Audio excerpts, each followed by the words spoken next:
जय हिंद सभी चीते को। और अभी हम लोग देखने जा रहे हैं सेट नंबर 4 का प्रैक्टिस सेशन। तो बिना देर किए हुए अभी चालू करते हैं फटाक से पहला क्वेश्चन से। और ये पहला क्वेश्चन कहता है एवोगाड्रो संख्या का मान क्या होता है। तो ये पता है चीते, बोलो फटाक से इसका आंसर। 6.03 इंटू 10⁻23 उसका क्या होता है, मान होता है। नेक्स्ट क्वेश्चन देखते हैं। दूरी मापने की सबसे बड़ी इकाई है, यह क्या है। पारसेक होता है क्या, पारसेक। और एक पारसेक में होता है 3.26 प्रकाश वर्ष। ठीक है, प्रकाश वर्ष भी किसका इकाई है, दूरी मापने का ही इकाई है। ठीक, याद रखो। आगे बढ़ते हैं। एक प्रकाश वर्ष है कितने के बराबर है, एक प्रकाश वर्ष 9.46 इंटू 10⁻15 मीटर के बराबर। ओके, नेक्स्ट देखते हैं। 1 लीटर कितना गैलन के बराबर होता है, बताओ। 1 लीटर जो है वो कितने गैलन के बराबर होता है।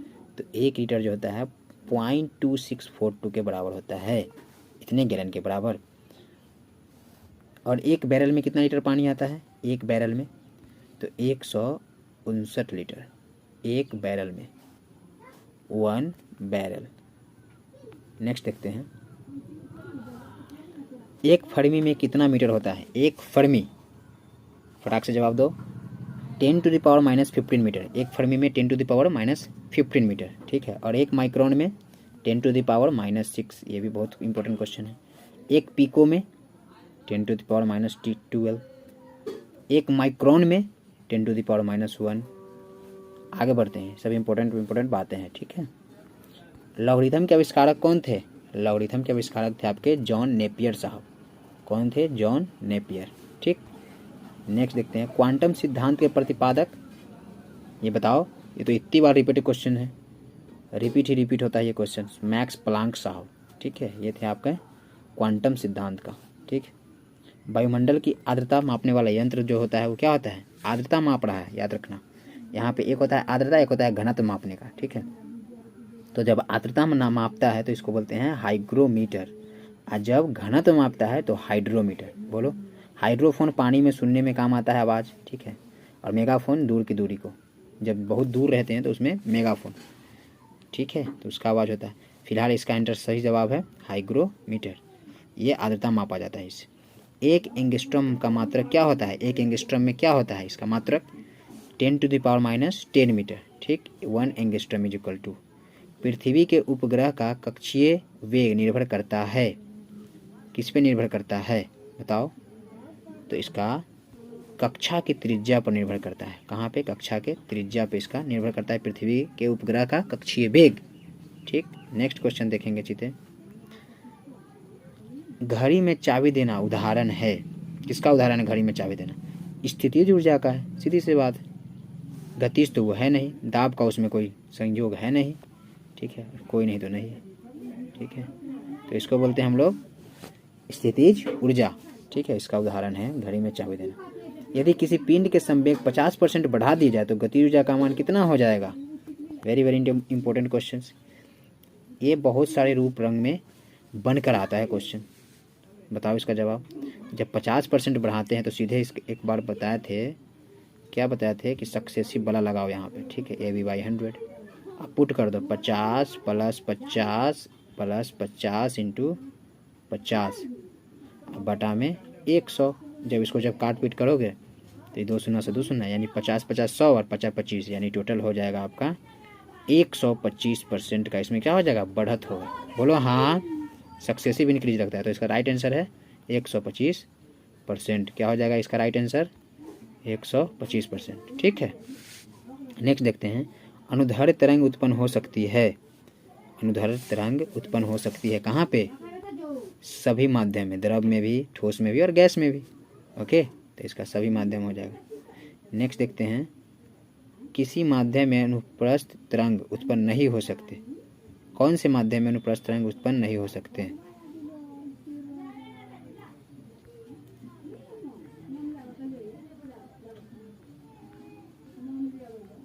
तो ये कौन से माध्यम में नहीं हो सकते, तो हवा में नहीं हो सकते। बाकी इसमें भी हो सकता है, इसमें भी, इसमें भी। ठीक है, पारा जो होता है इसको मरकरी बोलते हैं, और इसका होता है मात्रक क्या होता है बताओ। और ये तरल अवस्था में पाया जाता है, एक धातु है, तरल अवस्था में पाया जाने वाला एकमात्र धातु है। ठीक है, आगे बढ़ते हैं। इसका कमेंट बॉक्स में कमेंट करो पारा का संकेत। ठीक है, आगे बढ़ते हैं। प्रतिबल और विकृति का अनुपात कहलाता है, प्रतिबल और विकृति का अनुपात क्या कहलाता है? तो प्रत्यास्था गुणांक, प्रत्यास्था गुणांक। ठीक है, पनडुब्बी आधारित है, पनडुब्बी जो है वो किस चीज़ पे आधारित है?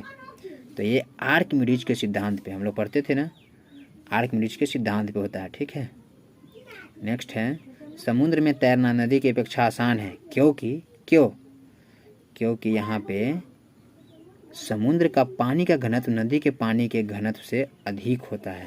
ठीक, तो डी नंबर आंसर। नेक्स्ट देखते हैं। तरंग अपसरब कही जाती है जब उसकी आवृत्ति कैसी हो? बताओ, जब उसकी आवृत्ति किस प्रकार की होगी? तो इसका आंसर हो जाएगा 20 हर्ट्ज से कम। क्या हो जाएगा इसका? 20 हर्ट्ज से कम हो जाना चाहिए। ठीक है, और 20 हर्ट्ज से और 20,000 हर्ट्ज के बीच में रहेगा तो सरब, जिसको हम लोग ध्वनि सुनते हैं, मानव भी उसको सुन सकता है। और 20,000 से ऊपर होता है तो उसको बोलते हैं अल्ट्रावायलेट ना। आगे बढ़ते हैं, इसमें अगला देखते हैं। यदि तरंग की लंबाई का मान आधा कर दिया जाए तो ध्वनि का वेग क्या हो जाएगा? ध्वनि का वेग आधा हो जाएगा। ठीक, नेक्स्ट है, ध्वनि तरंगे है। ध्वनि तरंगे कैसी तरंगे है? तो अनुदैर्ध्य तरंगे है। ठीक, नेक्स्ट है, गोलीय दर्पण की फोकस दूरी उसकी वक्रता त्रिज्या की क्या होती है?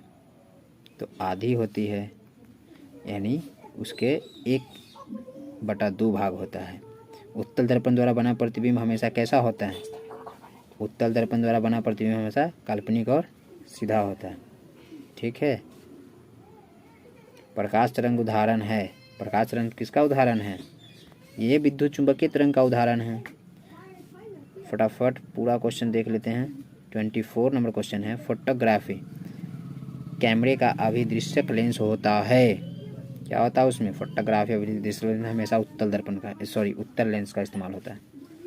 ठीक, नेक्स्ट देखते हैं।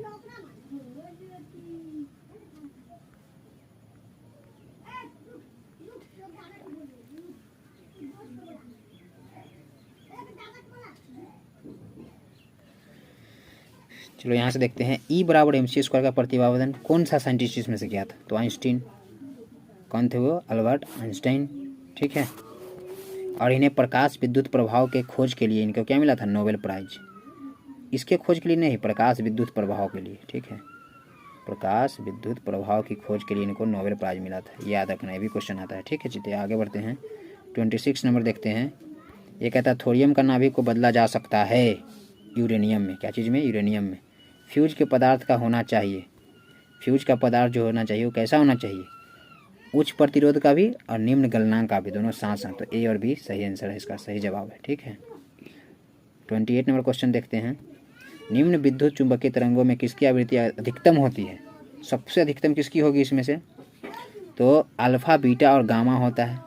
ठीक है, अल्फ़ा, बीटा और गामा। तो सबसे आगे होगा जो सबसे पीछे होता है, वो सबसे आगे उसका आवृत्ति। ठीक है, तो गामा और बीटा बीच में ही रहेगा और सबसे कम हो जाता है अल्फ़ा का, रिवर्स होता है। तो इसका सही जवाब होगा गामा किरण। क्या? गामा किरण। नेक्स्ट देखते हैं। ऊर्जा का क्षय कम होता है, ऊर्जा का क्षय कम होता है, इसका जवाब बताओ। कौन सा धारा में? एक होता है DC, एक होता है AC। तो ऊर्जा का क्षय कम किस में होता है? AC में, ऑर्थोगोनल करंट में। ठीक है, जो घरों में उपयोग होता है। और DC से जल्दी आदमी मर जाता है। ठीक है, AC की अपेक्षा। आगे देखते हैं। ट्रांसफार्मर किस सिद्धांत पे काम करता है? बताओ इसका जवाब सही से। चुंबकीय प्रेरण के सिद्धांत पे। ठीक है, ये सारे रिपीटेड क्वेश्चंस बार बार आने की संभावना इसकी ज़्यादा है। आगे बढ़ते हैं। घरेलू प्रकाश के लिए प्रयुक्त लैंप किस क्रम में होता है? तो ये हमेशा किस क्रम में होता है? पैरेलल कॉम्बिनेशन में बोलते हैं इसको, समानांतर क्रम में। ठीक है, सीरीज में जोड़ेंगे तो क्या हो जाएगा? मीटर वगैरह सब फट फुट के उड़ जाएगा। ठीक है, करंट से उसका चांस ज़्यादा रहता है कि वो जल जाए ना, लेकिन इसमें चांस कम रहता है। आगे बढ़ते हैं। ऊष्मा किस प्रकार प्रक्रिया से सर्वाधिक तीव्र गति से स्थानांतरित होती है? किस प्रक्रिया से होती है बताओ इसका? विकिरण से। ठीक है, विकिरण से होता है ऊष्मा का। ठीक है, और संवहन का भी होता है, जो गैस बन के उड़ता है, क्या भाप जो होता है इवेपोरेशन, उसको संवहन बोलते हैं ना। नेक्स्ट देखते हैं। और चालन क्या होता है, धातु वगैरह जो होता है चालन विधि से होता है, ठीक है। न्यूनतम संभवतः ताप था क्या, -273 डिग्री सेल्सियस, और केल्विन में 0 केल्विन ना, और फ़ारेनहाइट में इसका सेम मान हो जाता है 459.67 पॉइंट है ये फ़ारेनहाइट, ठीक है। तीनों स्केल पे बता दिए। आगे बढ़ते हैं। यदि वायुमंडल न होती तो दिन की अवधि क्या होती इसमें, बताओ। यदि वायुमंडल न होती तो दिन की अवधि कम होती, अपरिवर्तित तो होने का चांस नहीं है, आधी ज़्यादा भी नहीं, क्या होती, कम हो जाती ना। सूर्य ग्रहण के समय सूर्य का कौन सा भाग दिखाई देता है, तो उसको बोलते हैं किरीट, क्या बोलते हैं उसको, किरीट वाला भाग हमेशा दिखाई देता है, ठीक। नेक्स्ट देखते हैं एक क्वेश्चन, सूर्य के प्रकाश के आंतरिक परावर्तन हो सकता है, सूर्य के प्रकाश का आंतरिक परावर्तन हो सकता है, वायु से कांच में जाए तो ना, वायु से जल में जाने पे तो और नहीं होगा, तो कांच से जब वायु में आए तब इसका क्या हो जाता है, प्रकाश का आंतरिक परावर्तन हो सकता है, मतलब टोटल इंटरनल रिफ्लेक्शन होगा, ठीक है। तो इसका सही जवाब है कांच से जब वायु में प्रवेश कर जाए। So thank you very much for watching this video, do like share and subscribe the channel.